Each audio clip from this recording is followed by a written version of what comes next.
San Francisco police जब दरवाजा तोड़कर अंदर घुसी तो दोपहर 1 बजे के जस्ट बाद उनको सुचीर की बॉडी उस अपार्टमेंट में मिली।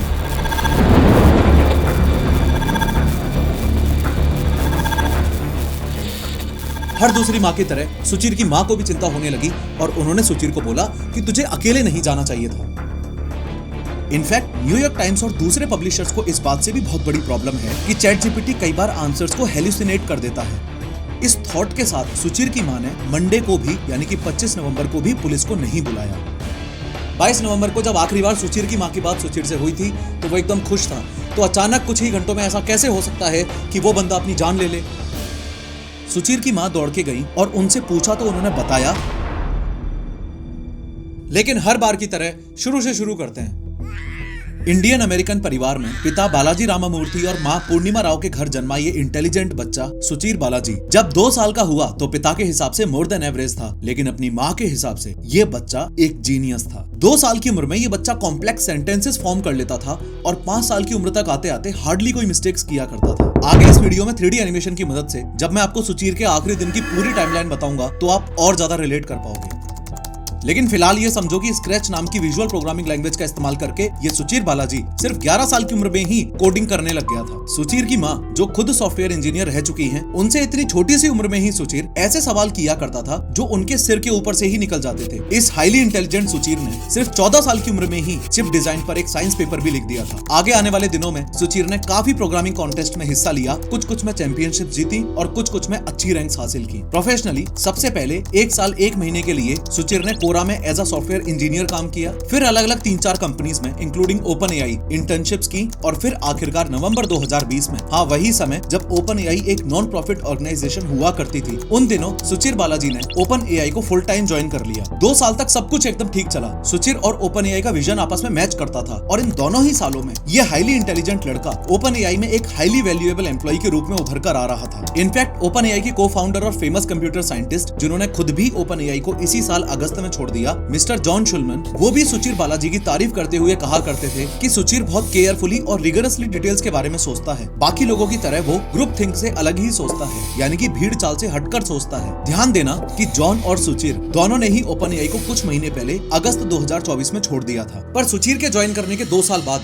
30 नवंबर 2022 को ओपन एआई ने एक ऐसा कदम उठाया जिससे सुचीर खुश नहीं था। इस दिन ओपन एआई ने चैट जीपीटी लॉन्च किया और कंपनी एक नॉन प्रॉफिट ऑर्गेनाइजेशन से फॉर प्रॉफिट कंपनी बनने की दिशा में निकल पड़ी। ये वो समय था जब ओपन एआई के फॉर प्रॉफिट जाने के डिसीजन ने एआई कंपनीज के कॉपीराइट इंप्लीकेशंस को ध्यान में रखते हुए सुचीर बालाजी को एक चिंताजनक स्थिति में डाल दिया। इस वीडियो में आगे हम 3D एनिमेशन की मदद से स्टेप बाय स्टेप ये समझेंगे कि उस दिन 26 नवंबर को सुचीर के अपार्टमेंट में क्या क्या हुआ था। लेकिन उससे पहले ये समझो कि कॉपीराइट इन्फ्रिंजमेंट और डेटा स्क्रैपिंग का आर्टिफिशियल इंटेलिजेंस कंपनीज के साथ क्या लेना देना है और जितना आप अज्यूम करके बैठे हो उससे कहीं ज्यादा बड़ा मुद्दा ये क्यों है। देखो, जो चैट जीपीटी हम यूज करते हैं उसमें जीपीटी शब्द मेनली 3 शब्दों का शॉर्ट फॉर्म है, generative, pre trained, transformer. Generative का यहाँ पर मतलब है किसी भी चीज को क्रिएट करना, जैसे एक आर्टिस्ट पेंटिंग्स क्रिएट करता है, जैसे एक पोएट पोएम्स क्रिएट करता है, वैसे ही चैट जीपीटी वर्ड्स, सेंटेंसेस और कॉन्वर्सेशंस क्रिएट करता है। ट्रांसफॉर्मर को आप चैट जीपीटी के ब्रेन के रूप में समझो। ये वही सुपर स्मार्ट सिस्टम है जो एआई को ये फिगर आउट करने में हेल्प करता है कि जो क्वेश्चंस आप चैट जीपीटी से पूछ रहे हो उनका मीनिंग क्या है और उन सभी क्वेश्चंस के आंसर्स कैसे देने हैं। लेकिन आंसर्स देने के लिए चैट जीपीटी के पास डेटा भी तो होना चाहिए ना, यानी कि एक तरीके का ऐसा खजाना जहां से वो सारे के सारे आंसर निकाल कर आपको देता जाए। तो इस खजाने के लिए ही चैट जीपीटी को प्री ट्रेन किया जाता है, यानी कि उसे पहले से ट्रेन करके रेडी रखा जाता है। और यहीं पर सुचीर बालाजी को बहुत बड़ी दिक्कत थी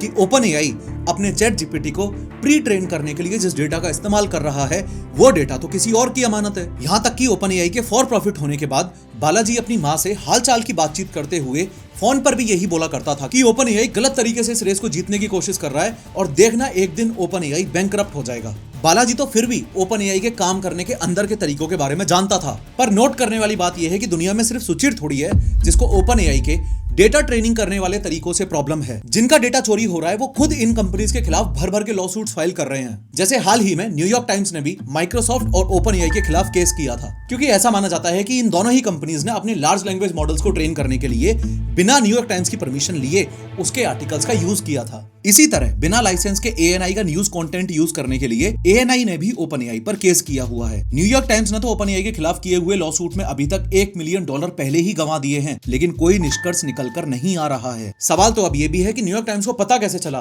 कि OpenAI और माइक्रोसॉफ्ट ने अपने लार्ज लैंग्वेज मॉडल्स को ट्रेन करने के लिए न्यूयॉर्क टाइम्स के आर्टिकल्स का यूज किया था। तो न्यूयॉर्क टाइम्स के लॉ सूट को डिटेल में पढ़ने पर पता चलता है कि ChatGPT कुछ सवालों के जवाबों में तो न्यूयॉर्क टाइम्स के कंटेंट को एज इट इज दिखा देता है। इनफैक्ट न्यूयॉर्क टाइम्स और दूसरे पब्लिशर्स को इस बात से भी बहुत बड़ी प्रॉब्लम है कि ChatGPT कई बार आंसर्स को हेल्यूसिनेट कर देता है। हेल्यूसिनेट करने का मतलब है डेटा को तोड़ मरोड़ कर ऐसा आंसर दे देना जिसका कोई मतलब ही ना निकले, जिसे हम लोग आम भाषा में ये भी बोल देते हैं कि ChatGPT ने गलत आंसर दे दिया है। For example, in famous news agencies के आर्टिकल्स को एट्रीब्यूशन देते हुए यानी कि लिंक और क्रेडिट देते हुए ChatGPT का ये आंसर दे देना कि स्मोकिंग अस्थमा का एक क्योर है। पूरी की पूरी गेम ऑफ थ्रोन्स सीरीज जिस किताब पर बेस्ड है यानी fantasy novel a song of ice and fire के ऑथर जॉर्ज R.R. मार्टिन ने भी OpenAI के खिलाफ डेटा स्क्रैपिंग का केस किया हुआ है। समझ रहे हो, इन AI कंपनीज के खुद के LLMs यानी लार्ज लैंग्वेज मॉडल्स को ट्रेन करने के तरीकों से सिर्फ सुचिर बालाजी को ही नहीं बल्कि बहुत सारे YouTube क्रिएटर्स, बहुत सारे ऑथर्स, बहुत सारे मीडिया पब्लिशिंग जाइंट्स और बहुत सारे म्यूजिक लेबल्स को भी प्रॉब्लम है। सोनी, यूनिवर्सल और वार्नर रिकॉर्ड्स जैसे दुनिया के सबसे बड़े म्यूजिक लेबल्स ने Suno.ai और Udio.ai जैसे म्यूजिक जनरेशन सॉफ्टवेयर्स के खिलाफ भी लॉ सूट फाइल किया हुआ है। खैर, अब यहाँ सबसे बड़ा सवाल ही ये निकल के आ रहा है कि अगर OpenAI के खिलाफ इतने सारे केसेस हो रखे हैं तो OpenAI पर अभी तक कोई भारी कार्रवाई कैसे नहीं हुई? अभी तक कोई मेजर लॉ सूट OpenAI हारा कैसे नहीं है? तो इसका आंसर है ये दो शब्द, फेयर यूज। फेयर यूज एक लीगल प्रिंसिपल है जो राइट होल्डर की परमिशन लिए बिना ही कॉपीराइटेड मटेरियल का एक लिमिटेड यूज अलाउ करता है। OpenAI इस फेयर यूज पॉलिसी की आड़ में अपने आप को बचाए बैठा है। वो बात अलग है कि सुचिर बालाजी को ये चीज एथिकली सही नहीं लगी, इसलिए OpenAI के फॉर प्रॉफिट होने के 2 साल के अंदर अंदर ही यानी कि इसी साल अगस्त 2024 में सुचिर ने OpenAI कंपनी से रेजिग्नेशन दे दिया और एक विसल ब्लोअर बनने का फैसला लिया। विसल ब्लोअर एक ऐसा इंसान होता है जो अपने वर्क प्लेस या ऑर्गेनाइजेशन के किसी सीक्रेट या गलत काम के बारे में पब्लिकली आके सब सच बता देता है, या यूं कह लो जो धोती खोल देता है। अगस्त में OpenAI से रिजाइन करने के बाद बालाजी ने 2-2.5 महीने का गैप लिया और फिर अक्टूबर 2024 में बालाजी पहली बार publicly as a whistleblower OpenAI और अदर AI कंपनीज के खिलाफ दुनिया के सामने आया, जब उसने न्यूयॉर्क टाइम्स में इंटरव्यू देते हुए इन AI कंपनीज की अनएथिकल डेटा स्क्रैपिंग प्रैक्टिसेस के बारे में बात की और साफ साफ शब्दों में ये बोला कि OpenAI ने कॉपीराइट लॉ को तोड़ा है। याद है ना, थोड़ी देर पहले मैंने आपको न्यूयॉर्क टाइम्स वर्सेस OpenAI के केस के बारे में बताया था। तो इंटरव्यू के कुछ हफ्तों बाद 18 नवंबर 2024 को न्यूयॉर्क टाइम्स के अटॉर्नीज ने जज से पूछा था कि OpenAI के खिलाफ चल रहे इस लॉ सूट में वो बालाजी को एज अ कस्टोडियन ऐड कर सकते हैं क्या। न्यूयॉर्क टाइम्स के अटॉर्नीज के लेटर में ये भी मेंशन्ड था कि बालाजी के पास कुछ यूनिक और रेलेवेंट डॉक्यूमेंट्स हैं जो OpenAI और माइक्रोसॉफ्ट के खिलाफ न्यूयॉर्क टाइम्स के केस को स्ट्रॉन्ग बना सकते हैं। सिर्फ बालाजी ही नहीं, न्यूयॉर्क टाइम्स ने और भी कस्टोडियंस ऐड करने का मेंशन किया था, जिसमें OpenAI के फेमस फॉर्मर एम्प्लॉय इलिया सुट्स्कीवर का भी नाम था। रिपोर्ट्स के हिसाब से OpenAI को अगस्त में छोड़ने के बाद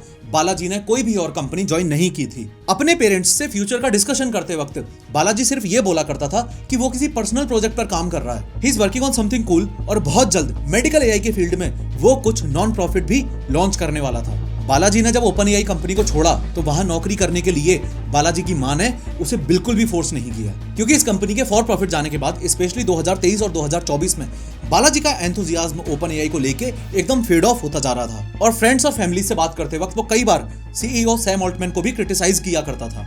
सुचिर की मां को सुचिर के OpenAI कंपनी को छोड़ने का तो कोई दुख नहीं था, लेकिन जब सुचिर की मां को यह पता चला कि उसने इन AI कंपनीज के खिलाफ न्यूयॉर्क टाइम्स में जाके पब्लिकली इंटरव्यू दिया है तो वो उस पर काफी गुस्सा हुई। हर दूसरी माँ की तरह सुचिर की माँ को भी चिंता होने लगी और उन्होंने सुचिर को बोला कि तुझे अकेले नहीं जाना चाहिए था, जो लोग इस मामले में लाइक माइंडेड हैं उन सबके साथ मिलके इस गलत काम के खिलाफ आवाज उठानी चाहिए थी। अकेले गया भी तो एनोनिमस रहना चाहिए था, फोटो और नाम देने की क्या जरूरत थी। इसके रिस्पॉन्स में सुचिर ने अपनी माँ को बताया भी कि हाँ, वो लाइक माइंडेड लोगों के साथ में कनेक्ट कर रहा है और ऐसी गलत चीजों के खिलाफ आवाज उठाने के लिए एक पूरी टीम बिल्ड कर रहा है। खैर, इस फोटो में आप देख पा रहे होंगे कि सुचिर अपने दोस्तों के साथ वेकेशन पर कहीं घूमने गया हुआ है। ये फोटो इसी साल 21 नवंबर की है और 21 नवंबर को ही सुचिर बालाजी का बर्थडे था। अगले दिन यानी कि 22 नवंबर को सुचिर ने अपनी माँ से फोन पर बात की और वेकेशन से घर जाने की आज की फ्लाइट कितने बजे है उस बारे में बताया। इसी दिन यानी कि 22 नवंबर को सुचिर ने डिनर से पहले अपने डैड से भी बात की। डैड ने सुचिर को हैप्पी बर्थडे विश किया और बताया कि वो उसके लिए एक गिफ्ट भेज रहे हैं। नवंबर 2024 के कैलेंडर्स पर आप नजर मारोगे तो नोटिस करोगे कि 23 और 24 तारीख को सैटरडे और संडे था। इन दोनों ही दिन यानी कि सैटरडे संडे को सुचिर की माँ को सुचिर की कोई खबर नहीं मिली। तो एक बार के लिए सुचिर की माँ ने सोचा कि सुचिर शायद हाइक पर गया होगा या फिर उसका फोन गुम गया होगा। फिर तीसरे दिन भी जब खबर नहीं मिली तो मंडे को सुचिर की माँ ब्यूकनन स्ट्रीट अपार्टमेंट पर यानी कि जिस अपार्टमेंट में सुचिर रहता था उस अपार्टमेंट पर पहुंची और नॉक करने लगी। जब काफी देर तक नॉक करने के बाद भी सुचिर का अंदर से कोई जवाब नहीं आया तो सुचिर की माँ ने सोचा कि मिसिंग पर्सन रिपोर्ट लिखवा देती हूँ, लेकिन अगर सुचिर मिल गया तो उसे पुलिस डिपार्टमेंट में खुद जाकर मिसिंग पर्सन की रिपोर्ट कैंसिल करवानी पड़ेगी, वो परेशान होगा और मुझ पे चिल्लाएगा। इस थॉट के साथ सुचिर की माँ ने मंडे को भी यानी कि 25 नवंबर को भी पुलिस को नहीं बुलाया। लेकिन जब 25 नवंबर को भी सुचिर का कोई रिस्पॉन्स वगैरह नहीं आया तब अगले दिन यानी कि 26 नवंबर को सुचिर की माँ ने सैन फ्रांसिस्को पुलिस को बुलाया। सैन फ्रांसिस्को पुलिस जब दरवाजा तोड़कर अंदर घुसी तो दोपहर 1 बजे के जस्ट बाद उनको सुचिर की बॉडी उस अपार्टमेंट में मिली। ध्यान देना कि इस समय सिर्फ पुलिस ही अपार्टमेंट के अंदर घुसी थी, सुचिर की माँ को अंदर घुसने नहीं दिया जा रहा था। सुचिर की माँ को अभी तक ये पता नहीं था कि सुचिर की बॉडी अंदर मिली है, तो वो बाहर से पुलिस वालों को ये बोल रही थी कि चेक करो सुचिर का लैपटॉप और टूथब्रश अंदर है कि नहीं, उसी से पता चलेगा कि वो कहीं ट्रेवल करने तो नहीं गया। सुचिर की माँ काफी देर तक अपार्टमेंट के बाहर बैठी रही और ये सोचती रही कि उनका बेटा कहीं ट्रेवल करने या फिर कहीं और गया है, जबकि असलियत तो ये थी कि सुचिर की बॉडी इसी अपार्टमेंट के अंदर थी। लगभग 50 मिनट बाद यानी कि दोपहर 2 बजे पुलिस वालों ने सुचिर की माँ को घर जाने के लिए कहा, लेकिन सुचिर की माँ ने मना कर दिया और वो वहीं बैठी रही। फिर लगभग दोपहर 3:20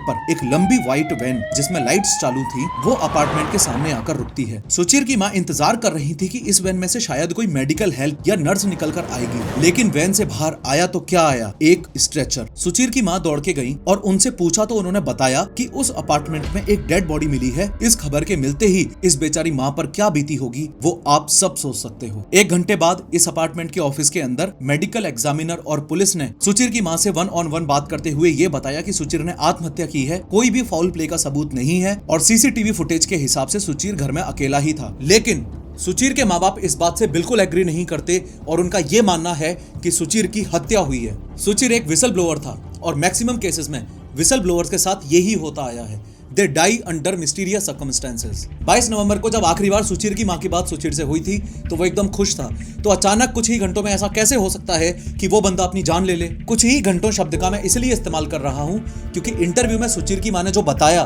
उसके हिसाब से यानी कि मेडिकल एग्जामिनर्स ऑफिस के रिकॉर्ड के हिसाब से सुचिर की मौत उसी दिन जिस दिन वो वेकेशन से वापस आया यानी कि 22 नवंबर को या फिर उसके अगले दिन यानी कि 23 नवंबर 2024 को हुई थी। एक सही चीज ये हुई कि ये मुद्दा अब लगातार उठता जा रहा है। इलॉन मस्क ने भी अभी तक 3 बार इस मुद्दे पर कमेंट किया है, इंक्लूडिंग में change.org पर 13,000 लोगों ने सुचिर के जस्टिस की डिमांड रखते हुए पिटीशन साइन कर दिया है। At the time of recording this video $70,000 से ज्यादा डोनेशन इस इन्वेस्टिगेशन के लिए रेज किया जा चुका है। जितनी ज्यादा आवाज आप इस मुद्दे को लेकर उठाते जाओगे सुचिर की माँ अपने बेटे को जस्टिस दिलाने के उतनी ही करीब पहुंचती जाएगी। सल्यूट है ऐसी माँ को जो इस डर्टी कॉर्पोरेट वर्ल्ड के पीछे हाथ धोकर पड़ गई है और अपने बेटे के हत्यारे को ढूंढ के ही मानेगी, अगर ये हत्या है तो। खैर अभी के अभी इस वीडियो पर क्लिक करके देखो कि क्या आर्टिफिशियल इंटेलिजेंस कभी इमोशनल हो सकता है।